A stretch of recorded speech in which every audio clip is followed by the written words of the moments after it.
If you work in quality control at a candy factory, you know strict safety regulations come with the job. It's why you partner with Grainger. Grainger helps you find the high-quality and compliant products your business needs to inspect, detect, and help correct issues. And the sweetest part is, everyone gets a product that's as safe to eat as it is delicious. Call 1-800-GRAINGER, click Grainger.com, or just stop by. Grainger, for the ones who get it done. The numbers told the story, they always do. It's one of those idiots who believe in analytics. This is a numbers game with Gill Alexander on VSiN. Good Tuesday morning to it is a numbers game at VSiN, the sports betting network, VSiN.com, Game Plus, iHeartRadio, YouTube TV, and of course, SiriusXM channel 158. My name is Gill Alexander. That right there is Kelley Bydlon, everybody. What's up, party people? How you doing? I'm doing great. How about you? I'm great, man. You know, you have one job today on the show. Ooh. Do you know what it is? No. You have to be on Tuchus Push Watch. Oh, yes. Yes. These are the two things that they tabled, the NFL rules stuff that they tabled a little more than a month ago, was the tush push, whether that will be allowed anymore in the NFL, and the other one was playoff seeding. Will we stick to what it is, or are they going to change it? Who was it? The Lions were the ones who wanted to change the playoff seeding into forget the divisions.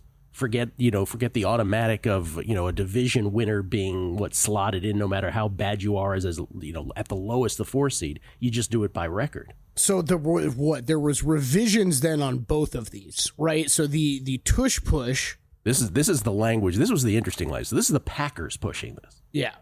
The Packers with the tush push, they submitted a revision of the rule proposal that would more broadly ban pushing or pulling the ball carrier anywhere on the field. In the proposal's updated language, quote, offensive players cannot assist the runner except by individually blocking opponents for him.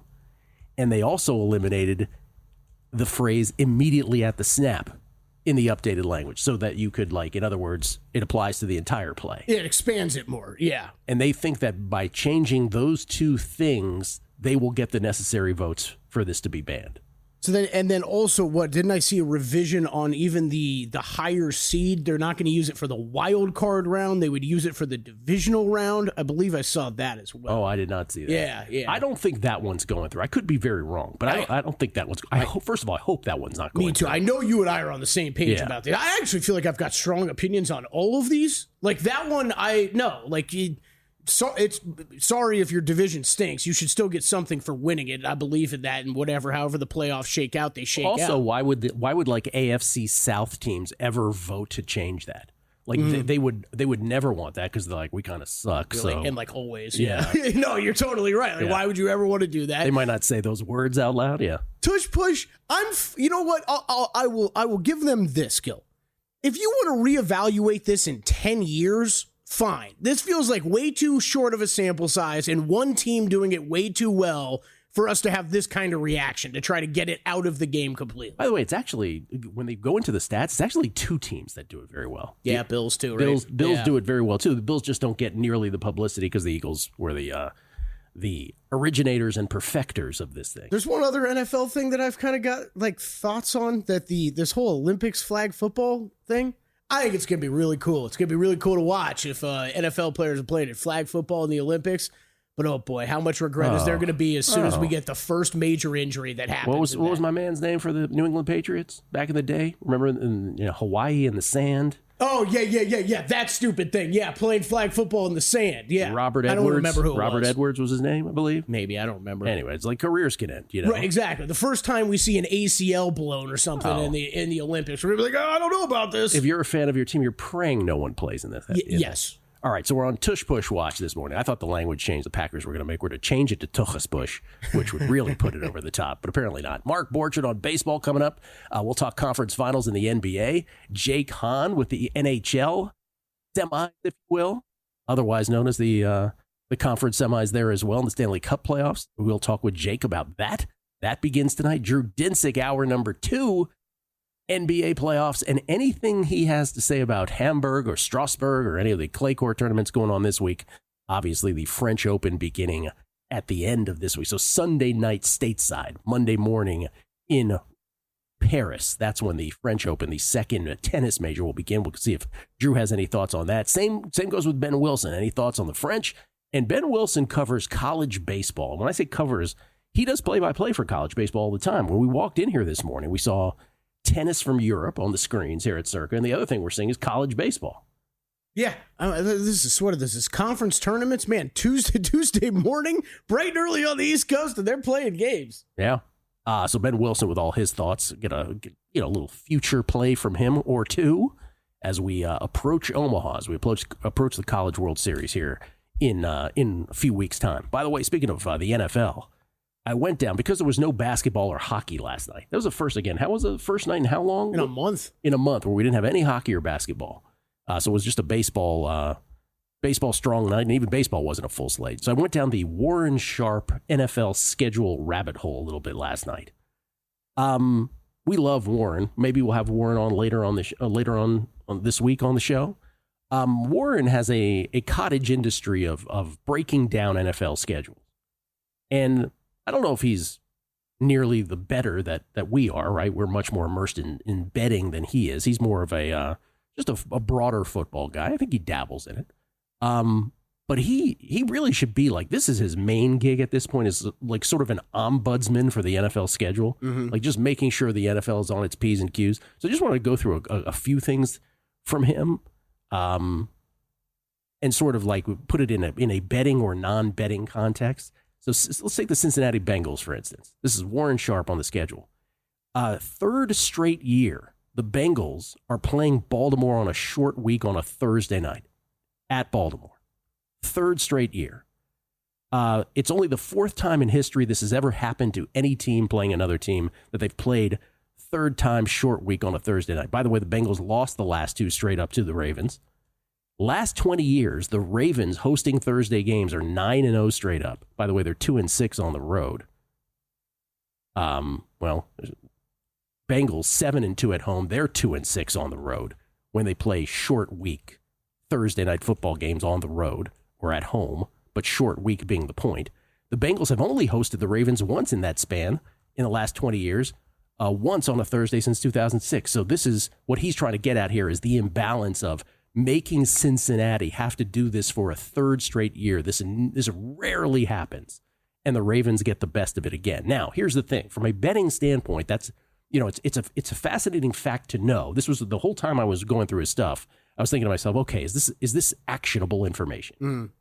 And for me, it's going to be built into the line at that time of year. Yep.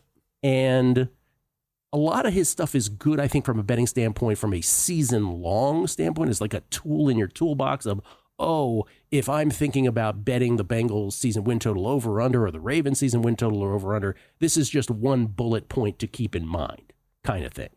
But then there's some other stuff that I think is actionable, right? So again, from a season win standpoint, or, just your general feeling on a team, the Steelers, toughest schedule in football, and the Giants overall have the toughest schedule. Browns second toughest, Lions third toughest. We'll get to that in a minute.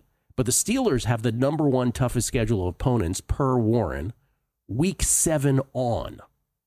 So now this to me is something you should keep in mind, because when you do adjusted season win totals, that draws a line, right, where you might want to wait till after week 6 and then pound the under. Like, you'd almost hope for the Steelers to do well the first 6 weeks of the season. They have a bye in there. So let's say, let's say they went 3-2, or, oh my God, let's say they went 4-1, which is very possible, by the way, right? At Jets, home Seahawks, at Patriots, Vikings game is in Dublin. Then after a rest, a home game against the Browns. So let's say Mike Tomlin does this Mike Tomlin thing when all of a sudden Steelers are 4-1. Everybody's talking about, Mike Tomlin's never had the losing season, blah, blah, blah, blah, blah, and all that's out there. This is just a good sort of note to have, like, okay, but then after that, number one toughest schedule opponents week 7 on. It's also the second toughest rest and prep schedule. Talk about rest as scheduling disadvantage in 5 of their 6 toughest games. 3-day rest disadvantage versus Buffalo, 3-day rest disadvantage in Baltimore, 1-day rest disadvantage in Detroit, 7-day disadvantage versus Cincy, and the other game again, Cincy, short week road game on a Thursday night. So that to me is actionable Warren Sharp information, right? Where it's like, okay, here's where it gets really tough. So I think you bookmark something like that. Raiders, Again, this is the Warren Sharp rabbit hole I went down last night. No team got hit harder by the 2025 NFL schedule than the Raiders, he says. Fewest rest edge games. Remember now, an edge and rest means, let's say you played, Kelley, you played on a Sunday, but I played on a Monday. And then we're both playing, Sunday. You have a 1-day rest advantage in that. And then he aggregates it over the total year. So the Raiders, fewest rest edge games, only one where they have the edge this year. Most rest disadvantage games, they have six rest disadvantage games, and their net is minus 19 days of rest, the worst in the NFL for the Las Vegas Raiders. Early road games, short weeks, brutal setup. And the last one I want to point out is the Lions, because the Lions overall, when you look at their opponents, right, and this is how like going through a schedule sometimes just when they would put up the grid of a schedule can be misleading.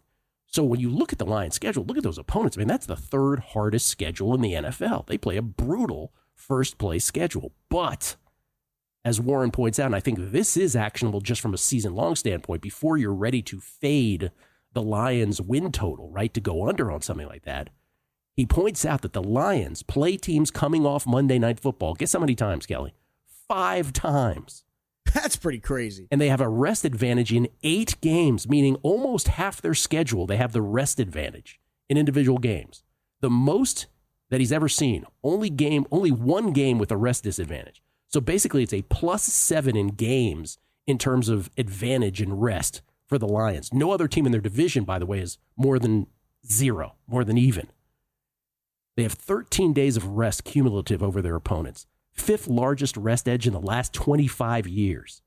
So in other words, for the Lions, when you just look at their schedule, the list of opponents is very difficult, but the way that it was sequenced gives them as good of a how could I put this? The pendulum swinging back to it being an advantage is humanly possible. I'm okay with them doing that with these first place schedules too, because I think we get a little imbalanced sometimes. Yeah, but to that extent, ooh. Anyway, so that's the thing. We'll have them on later in the week, but I found it interesting because some of it is just, oh, that's an interesting scheduling quirk. Others is, okay, you could actually put this to use in your bets. We'll come back. NBA next, right here on A Numbers Game at VSiN. If your job at a healthcare facility includes disinfecting against viruses, you know prevention is the best medicine. And maintaining healthy spaces starts with a healthy cleaning routine. Grainger's world-class supply chain helps ensure you have the quality products you need when you need them. From disinfectants and cleaning supplies to personal protective equipment, so you can help deliver a clean bill of health. Call 1-800-GRAINGER, click Grainger.com, or just stop by. Grainger, for the ones who get it done.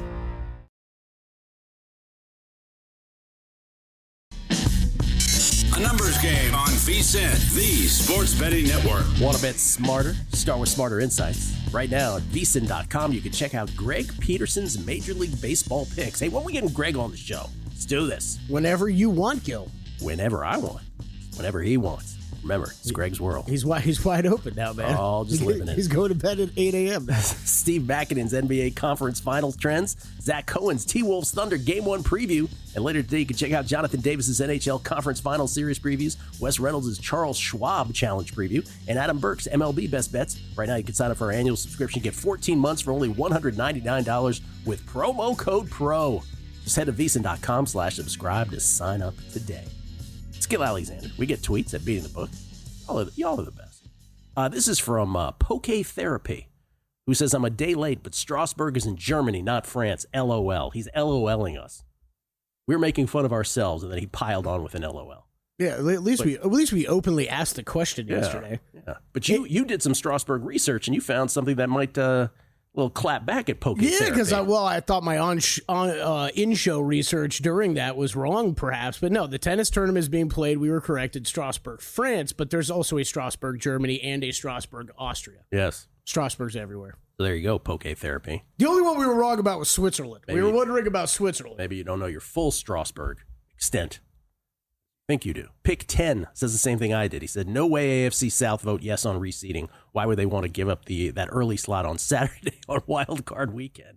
That's right. The official Houston Texans AFC South slot Saturday Texans morning. Playoff window. That's funny. Doug Tuttle. Doesn't the division argument go back to when Seattle won the division with a losing record and had home field advantage over a wild card with a better record? Well, that's one example in the history of the NFL. I mean, there's been others as well, but that is one stark example. Yeah. John Balducci. Excellent use of the word ombudsman. Thank you very much. Appreciate it. Matt Grissom said, college baseball on its circa, you say? Gill and Kelley, be there soon. And then Shrek McPhee, I'm not sure what he's talking about here, but he says, Vrabel was elite. Oh, he's just giving an opinion, I think. Vrabel was elite for a few years in Tennessee with Tannehill and an average defense. Aside from the division quarterback upgrade, much better defense. I understand he had King Henry. But New England over 8.5. Lock, he says. Defense is going to be top 3. Oh, God. Lock? Lock. Easy. Easy with the L word. Easy with that word. Yes, sir. I mean, look, I think that team's going to be better. Yeah, me too. I'm not rushing to bet win totals over on them, though. They feel like the proverbial, everybody loves them way too much team. Yes.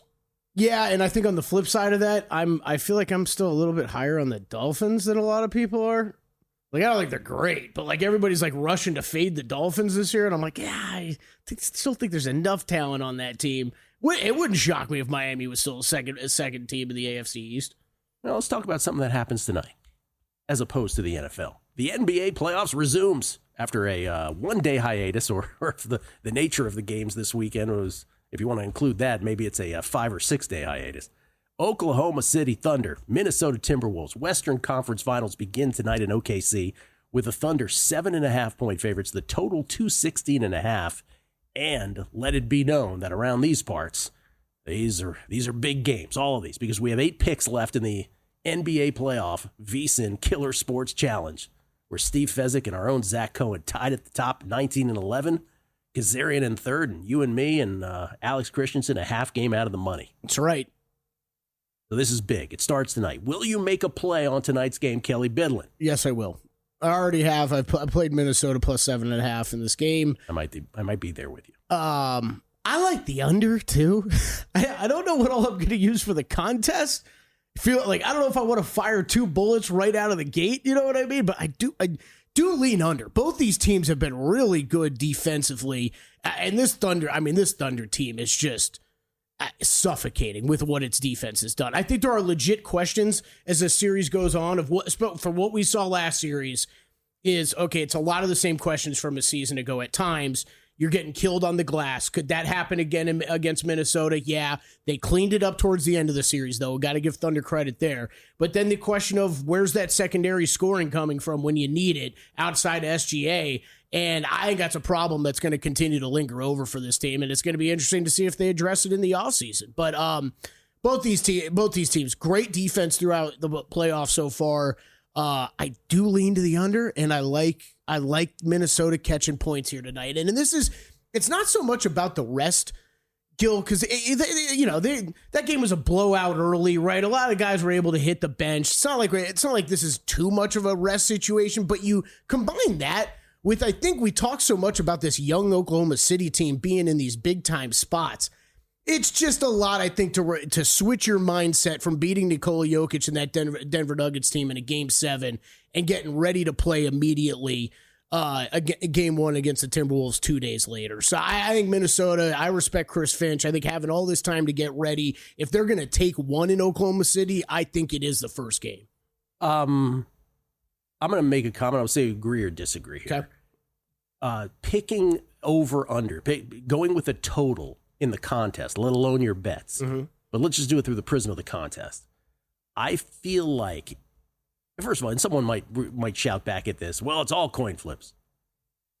I think the totals feel like the true coin flips at this point. Me too. I feel like the sides, at least you can have some conviction on that. And they're, again, getting points with the T-Wolves and Pacers, in my opinion, is both, in both cases, very enticing. I feel like with the totals, you really are just flipping a coin. So that's largely, like, I bet a lot more sides in the NBA. I mean, you sit here and watch me do it all season long. I bet way more sides than I do totals in the NBA anyways. I think once you get into the playoffs, you can, with less on the board, right, you get more attracted into looking deeper at every betting possibility. And I think for me, I get more attracted to betting totals. But the contest is a perfect example of like it's not like those have been aces for me at all. I should stick to what I know and that's sides. On the other hand, if you're getting the best of it in the contest, different story altogether, right? Based on what the current line is. And just to back up a little bit further, this is Thunder #1 defensive rating in the playoffs so far, going up against Minnesota with the #2 defensive rating. There are so many fascinating things when we talk about this from a series perspective, Gill. Like this is. Okay, the Thunder thrive on their ability to force turnovers and make you pay for it. Timberwolves, like I'm going to try to play devil's advocate here on both sides, with both these teams.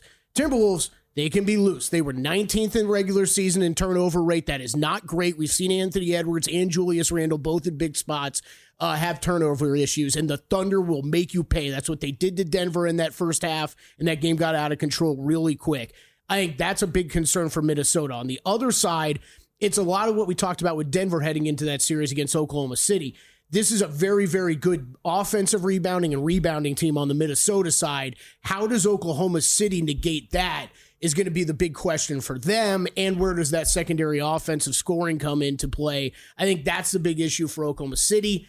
There's some props. I know I saw Ben played one of these as well. I can talk through mine. I think there's a way, though, that Oklahoma City, I don't think it's going to happen early because I think Minnesota will stick with this as long as they can. But as the series goes on, I wouldn't be shocked if Rudy Gobert gets played off the court a little bit. That they're going to be able to stretch out shooters too much. We could see Chet as the single big a fair amount and stretch it out and really make Rudy Gobert kind of a non-factor. Just because this Oklahoma City team, Gil, they don't score much at the rim. And that's where you need Rudy Gobert. In the half court, they're not a high percentage rim scoring team. If you look at everything, they score a fair amount on the rim because of what they do in transition. But in the half court, they don't do that as much, and that's where Gobert's needed so much. Give me the final series correct tally. How many games? Who wins by how many? It's going to be really boring. I'm going to say Oklahoma City in 7, though. OKC in 7. You think it goes the full 7 again? 6 or 7. I think I'm closer to 6.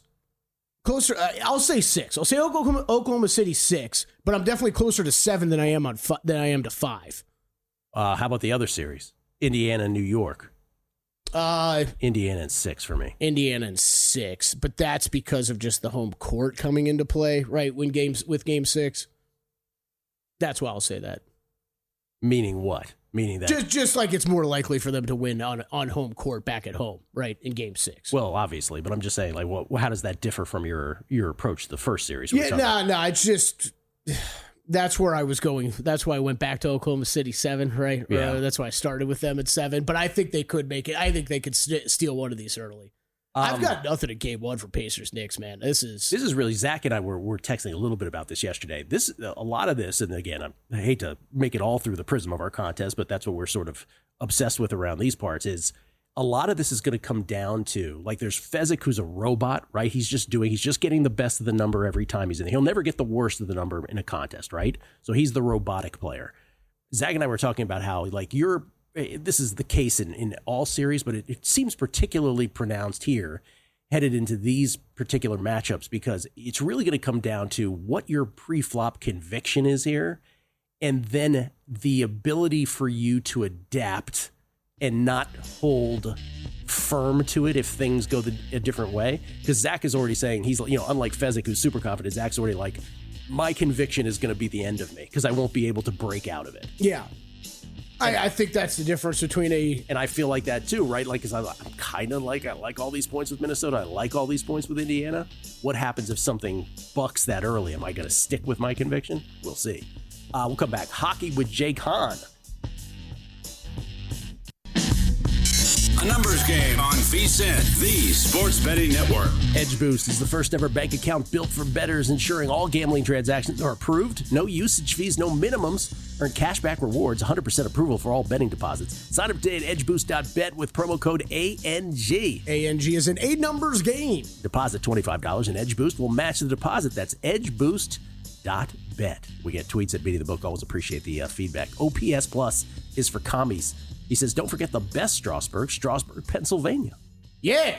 Best Strasburg. Let's go Strasburg, Pennsylvania. Best Strasburg is Steven Strasburg, though, right? I think we all can agree on that. Primetime, Cowboys _Cubs 1. Yo, Gilly. Hey, man. Couldn't help but notice your fellow tribesman Max Homa torpedo your Scheffler bet on Friday, shooting his best ever round in a major simply to troll you. Oh, I know.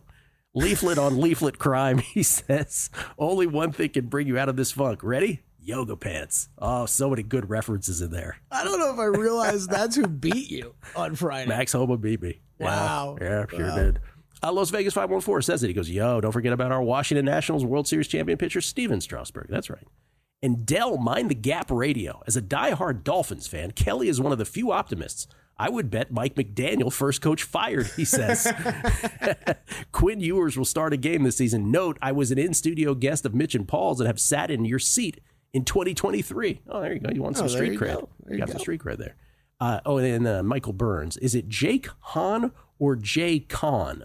Interesting. I'll hang up and listen. It's Jake Hahn.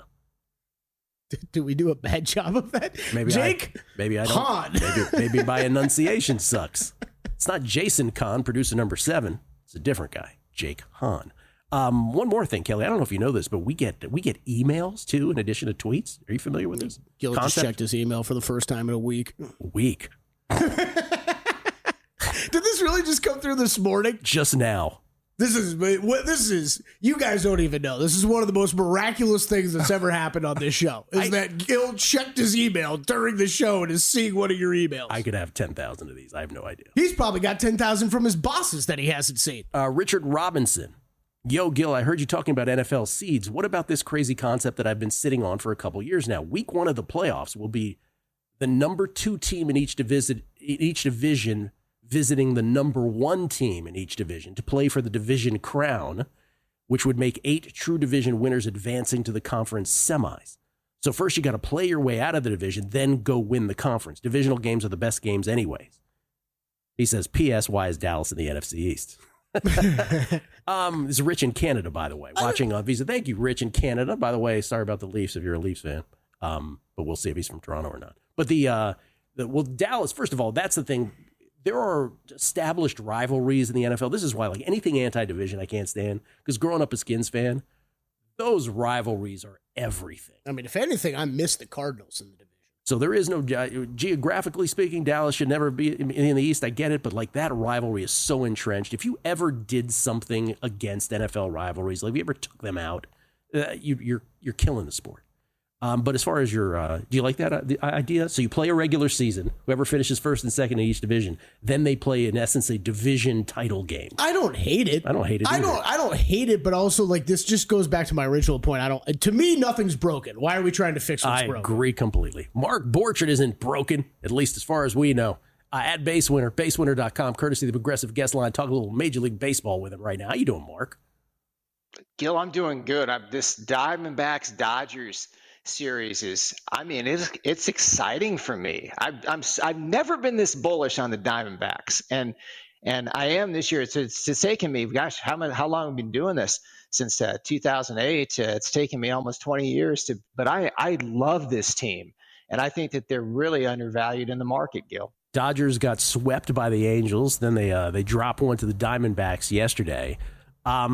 I'll ask you. I think I already know the answer to this from you, so I won't even ask it, because I was going to say, hey, what's the price in the NL West right now for the division? We went over this with Sporer yesterday. Your answer is clearly the Diamondbacks, right? Oh yeah, I think that, and I ran the simulations today, and like it's controversial to probably everybody else but me, but like I'm looking at the numbers. And like the Diamondbacks offense is like really undervalued. They are right with the Dodgers. The team everybody thinks is the 27 Yankees in a ton of different metrics: OPS, weighted runs created plus, and a good enough time frame to make it matter. And then, starting pitching wise, I have the Diamondbacks 8th. The one thing that's going to be interesting to see what happens is the health of AJ Puck and Jason Martinez. And so when you're looking at season depth and your projections, your simulations, your Monte Carlo projections, you've got to kind of take that into account, because these guys, they may or may not play. So who do I use? I use Baseball Prospectus. They do a really good job with a season-long team depth. They've got these guys coming back. I don't know if I really agree with that, but even so, even if they don't come back, I think what are they at 11-1 in the market? I think that's a steal. I really do, Gill. Yeah, we're showing 9-1, but always shop around for this because it's going to vary from book to book. But we're showing 9-1 on the Diamondbacks right now in a log jam at the top of the NL West, and then there's the Rockies afterward. But Dodgers, Padres, Giants, and Diamondbacks all just jammed up there at the top, a little more than a quarter of the way through the season. Let's show the May wins market, guys. Let's update the May wins because I want to ask Borchard a question about this. Mark, this is a market that we bet. I'm being trolled all season so far. I had the Mets race to 10. They didn't win that, but then they won March, April. I had the Twins March, April. They didn't win that, but now they are atop the May monthly. They're 13-3. The Cardinals are 13-4. Let me just ask about those two teams. By your numbers, which of these two is the most likely to sustain? They're not going to go, listen, obviously, they're not going to go at a 13-3 or 13-4 pace the rest of the year. But I'm saying, of generally speaking, of these two teams, which is the most likely to sustain good baseball the rest of the way? I'm sorry, Gil. I missed you. You cut out there for the two teams. Twins and Cardinals are having a great month. Who's the most? What's the most? Twins? Oh, absolutely, the Twins. I think that their pitching is so good. I mean, they're number one starting pitching. They're number one in the bullpen, and just using the K minus BB thing. If we use that, it's not controversial at all. They strike out a lot of guys and they don't walk a lot of guys. I mean, it's simple sometimes, right? You have all these advanced metrics and guys, you could go how the guy does it. Hey, if you're striking out guys and not walking guys as a pitcher, you're a good team. That's, every once in a while I ask you about this because you were all with all the acronyms and all the advanced metrics, but sometimes it is just that simple. K minus BB as a collective, as a pitching staff collective you're talking about right now. Starters. Yeah, K minus BB. And again, there's not one perfect metric, one metric that you would use, but if there was, that would be the metric. K minus BB or BBK I use. It's a division. It's easier to work with from for me personally in my brain, but it's the same thing. K minus BB, BB divided by K, same idea. Would you ever want an intern, Mark? There's got to be people who are listening to this are like, I'd love to be this guy's intern. Just to learn all this stuff. Gosh, let me know. I could really help people out. And I think, Gil, we were talking about this prior to the show. It's like how difficult it is. And you are the voice of sports betting and how difficult it is to be able to talk in a wonderful way about multiple different sports.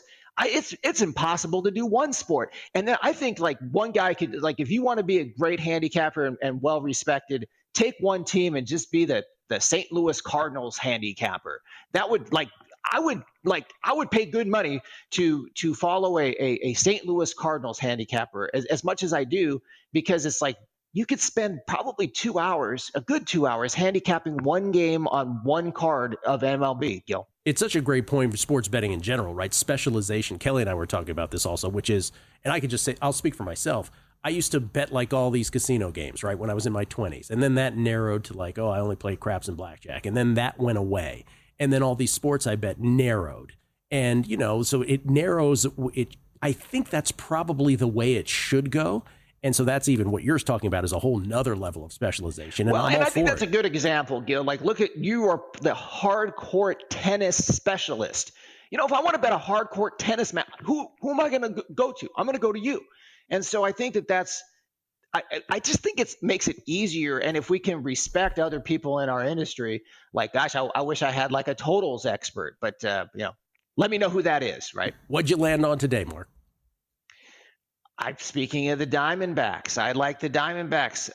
You could get them on the run line plus 1.5 at almost even money, minus 111. And, Yamo be there. I'm as big a fan as him and the song as there is. But I have this game priced at minus 116. I like Nelson almost as much. And if you look at the numbers, you look at Ryan Nelson's BBK, it's 0.22. That's super low. And I think control is really important here. The offense comparison, gosh, you look at my chart, I got the Diamondbacks in this game. This is man for man, last 500 plate appearances. They're number one against the number 2 offense with the Dodgers. The only thing that really kind of bothers me about this play, and kind of why I played it on the run line, is this is I think the Dodgers have only lost 4 home games in a row once in the last 3 years, and they won that game. It's just an unfamiliar spot, and you would think that backing the Dodgers multiple times. A lot of these guys do this progressive bet. Well, if they don't win, I'll play them again. And I don't think that's that bad of an idea. But in this case, gosh, if you did that with the Dodgers, you'd have your ass handed to you. Gotta run. Plus 204 on the D-backs. Thank you, Mark. Appreciate it. If you work in quality control at a candy factory, you know strict safety regulations come with the job. It's why you partner with Grainger. Grainger helps you find the high quality and compliant products your business needs to inspect, detect, and help correct issues. And the sweetest part is, everyone gets a product that's as safe to eat as it is delicious. Call 1-800-GRAINGER, click Grainger.com, or just stop by. Grainger, for the ones who get it done.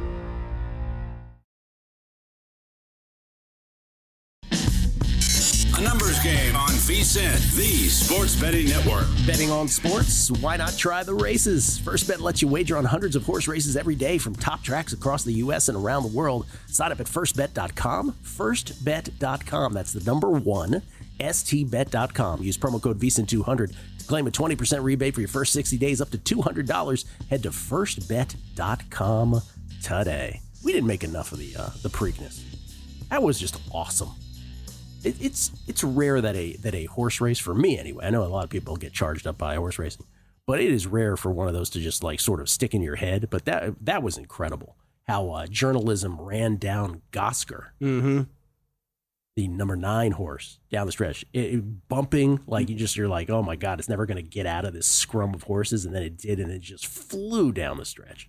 Yeah, I tried to do the whole like split between the two horses and just got crammed. I didn't think he was going to get out of it. I didn't think so either. And it's also like, we have in-game betting and in every sport. Imagine if you had in-horse race odds in real time at the moment where journalism was banged up there in the middle. By the way, it's a horse racing term, banged up.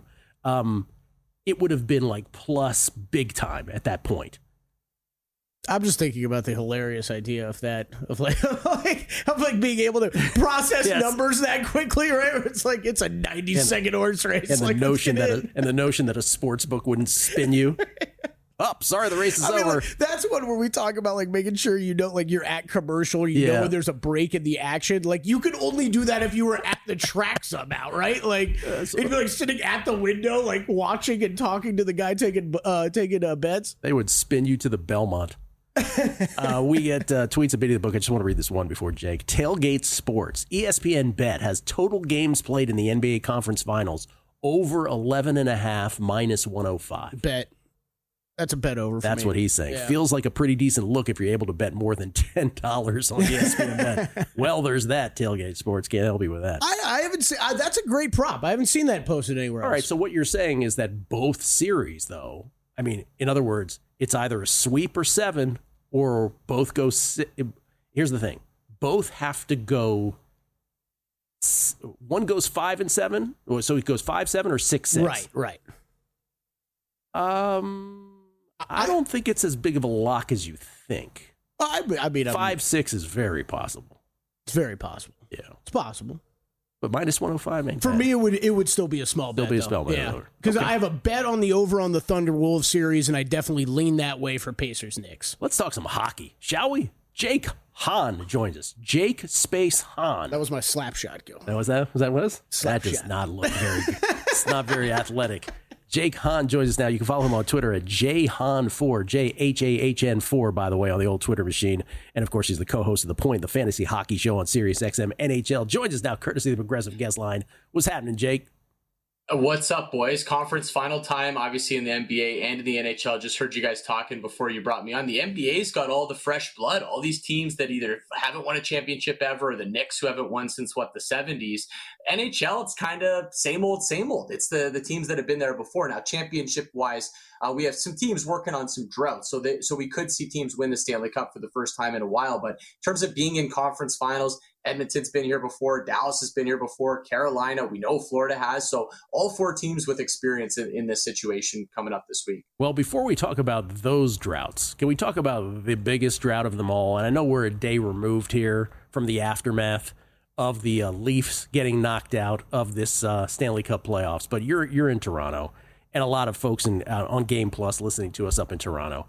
just, again, they haven't won the Cup since 1967. They haven't been to a conference finals, the Leafs, since 2002.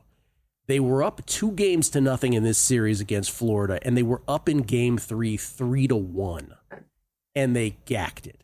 Where does this, and by the way, then you have Austin Matthews calling his teammates passengers after the series. Brutal.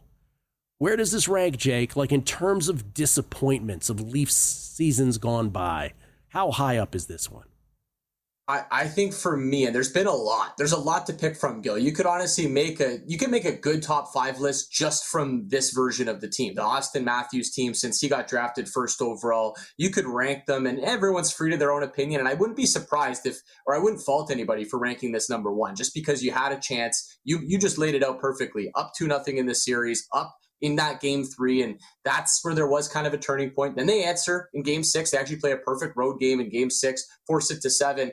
And then honestly have one of the worst Game 7 performances I think I've ever seen from a team. And a team that we watched was a great team all year. We know that they're talented, and then to no-show like that on home ice in Game 7. So I wouldn't fault anybody for ranking it 1. I still think the loss to the Montreal Canadiens about 4 years ago in the bubble, that was probably the worst one. Up 3-1 in a series that you should have absolutely won against a team that you were way better than. You let them come back, and that was a great opportunity for them that year with that side of the bracket. So I would have it at 2 for this team, but they continue to just rack it up year after year. And now the annual summer tradition starts, or spring-summer tradition starts, Gill, of who do we run out of town in Toronto? They've already ran out the GM. They've ran out the coach. All eyes are maybe on Brendan Shanahan now, or a player or two. So very interested to see what this management group does and how they come back from yet another gut-wrenching Game 7 loss. Yeah, not to belabor it, because we got tweets on this. So is it Matthews and Nylander are the only guys that are safe, and everybody else, Marner and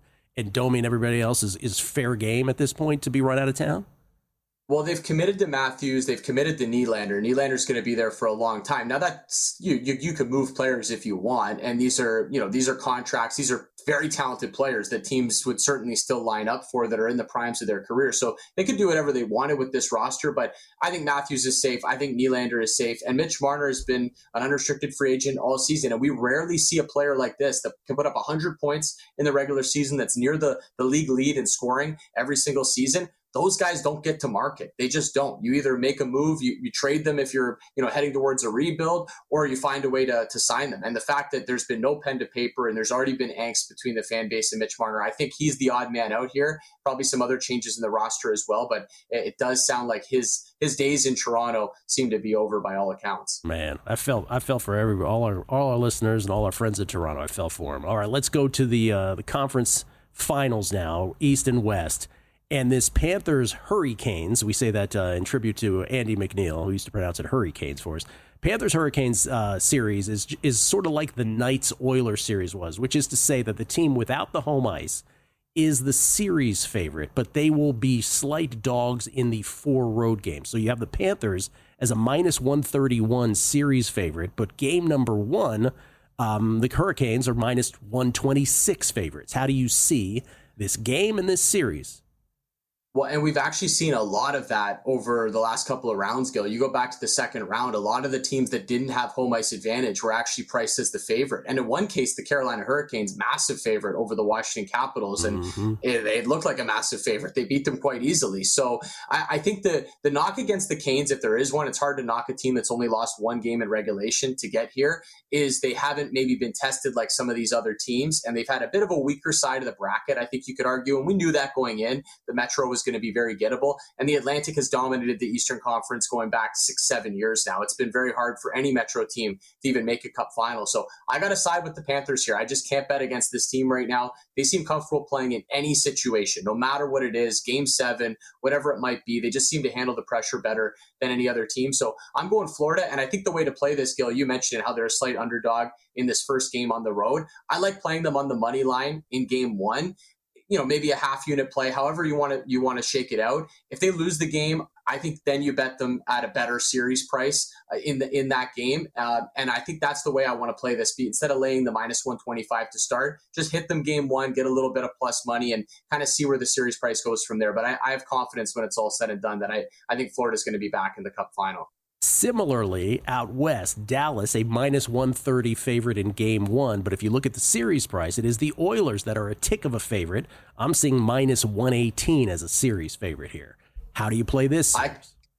I can't wait for this series, guys. It's so hard to pick against either of these teams. Edmonton, we know what they have, Connor McDavid, Leon, but there's so much more than that with the depth scoring that they're getting. And it feels like the goaltending has maybe figured itself out a little bit, but they're just playing so well defensively. And Dallas is going to be an excellent test. They're fully healthy now. They're clicking in every area. Jake Ottinger's probably the best goaltender going in the playoffs right now. So strong cases to be made for both sides. But at the end of the day, I go with the best player, and I'm going with Connor McDavid. He's got that look in his eye. They were close last year. They're close again, getting back to the Stanley Cup final here. I'm going to roll with the Edmonton Oilers in this series, guys. I think minus 110 is a pretty fair price. I respect Dallas fully, and that home crowd in Dallas is no joke. Those are not going to be easy games for the Edmonton Oilers, so they're going to have to work for it. I see this going 6, probably even 7 games. Maybe that could be the move, is playing one of those exact game prices that you got up on the board there. But I like the Edmonton Oilers ultimately to get it done here. Are you in the camp that the winner of the Stars-Oilers wins the Cup, or are you not in that camp?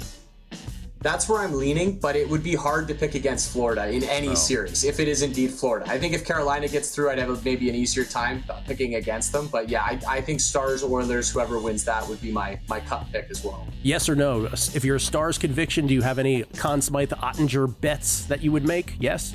Ottinger's the value over Randon at this point. Thank you, Jake. If your job at a healthcare facility includes disinfecting against viruses, you know prevention is the best medicine. And maintaining healthy spaces starts with a healthy cleaning routine. Grainger's world-class supply chain helps ensure you have the quality products you need when you need them. From disinfectants and cleaning supplies to personal protective equipment, so you can help deliver a clean bill of health. Call 1-800-GRAINGER, click Grainger.com, or just stop by. Grainger, for the ones who get it done.